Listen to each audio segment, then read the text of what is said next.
Salut les fermiers, bienvenue sur Coco TV. Aujourd'hui, je vous présente le Asus ROG Strix Scare 18 dans sa version Intel Core i9 13980HX et Nvidia GeForce RTX 4090. Il se propose avec 32 Go de DDR5 et un SSD de 2 Tera, enfin 2 SSD de 1 Tera posé en RAID 0.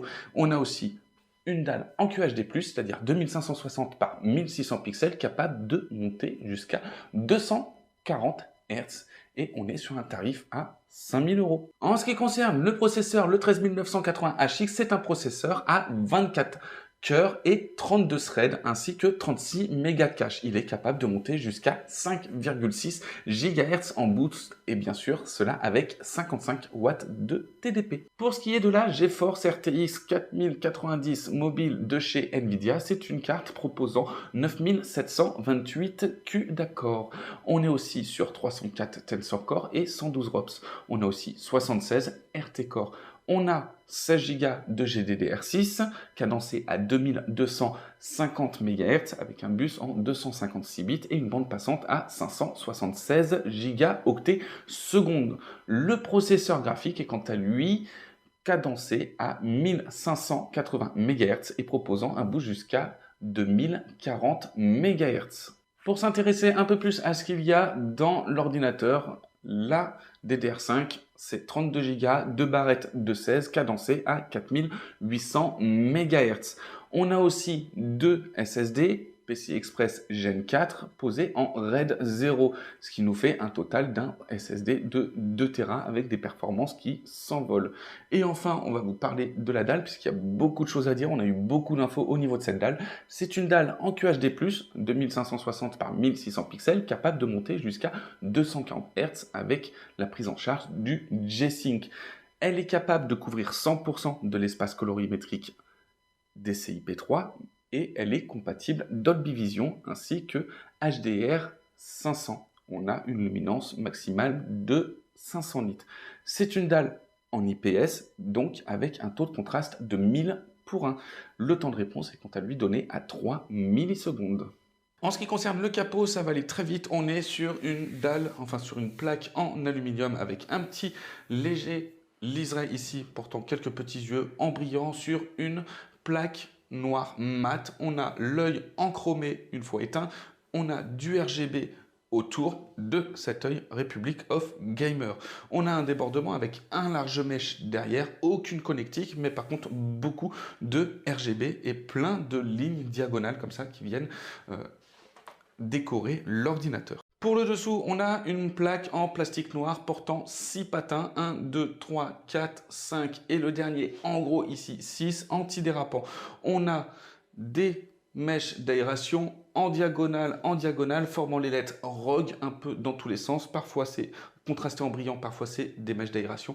Ici, on a plutôt du gris, ça se voit, avec marqué encore une fois ROG, des mèches d'aération, quelques petits mèches aussi pour le son et on a toutes les visseries, aucun piège là-dessous.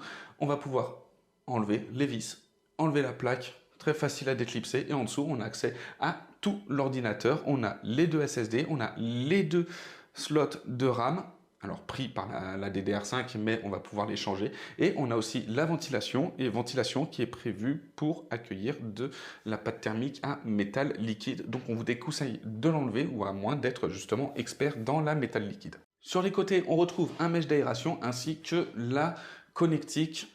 Et ce sera pareil de l'autre côté, bien sûr. Donc, on a déjà la prise secteur, un RJ45, un HDMI, deux USB en type C et une prise jack pour le casque.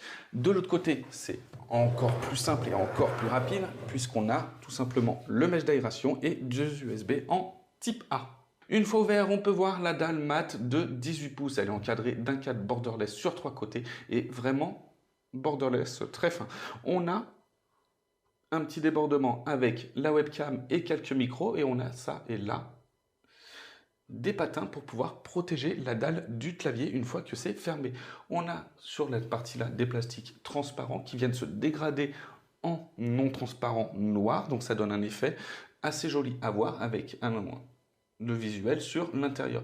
On a des LED d'état ici et en dessous on a le clavier qui est au format complet avec un pad numérique. Et qui dit pad numérique dit on oublie le pad transformable en pad numérique comme il y avait sur le Scare 16. Le pad tactile glisse vraiment bien, il est assez large et ici on a encore un petit liseré avec justement ces petits yeux de chez Rogue.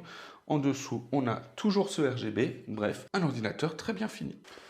Et voilà en ce qui concerne la présentation de ce Asus ROG Strix Scare 18, un laptop qui se retrouve dans les alentours de 5000 € et qui propose un Intel Core i9 13880HX ainsi qu'une carte graphique RTX 4090 mobile. On a aussi 32 Go de DDR5 et 2 Tera de disque dur. Et il faut savoir que ce laptop, en dehors de ses dimensions qui sont quand même assez imposantes et de sa soufflerie qu'on entend quand même en jeu, 55 décibels, ce n'est pas rien, mais bien sûr, on est sur un laptop qui propose de très hautes performances. Là, ici, on est quand même sur 120-130 fps Cyberpunk en 2560 par 1600 pixels. Donc déjà, pour jouer, il est plutôt excellent. Il a aussi une dalle qui est plutôt bien maîtrisée. Et ce, malgré le fait que ce soit sur un laptop, puisqu'on a eu beaucoup des dalles qui étaient mal maîtrisées. Et là, pour le coup, on est plutôt sur une bonne dalle et ça va permettre aussi aux graphistes de pouvoir l'utiliser, ne serait-ce qu'un petit peu. On est aussi, justement, puisqu'on parle de graphistes et de professionnels, on est aussi sur d'excellentes performances en application lourde, que ce soit Adobe Premiere ou Blender. Donc, dans l'ensemble, il offre quand même de très très bons résultats avec, pour seul point faible, on va dire les nuisances sonores, mais aussi et surtout un tarif qui ne conviendra pas forcément à tout le monde. On se retrouve pour une prochaine vidéo. Vous aurez bientôt le texte écrit sur cocottland.com. À très bientôt.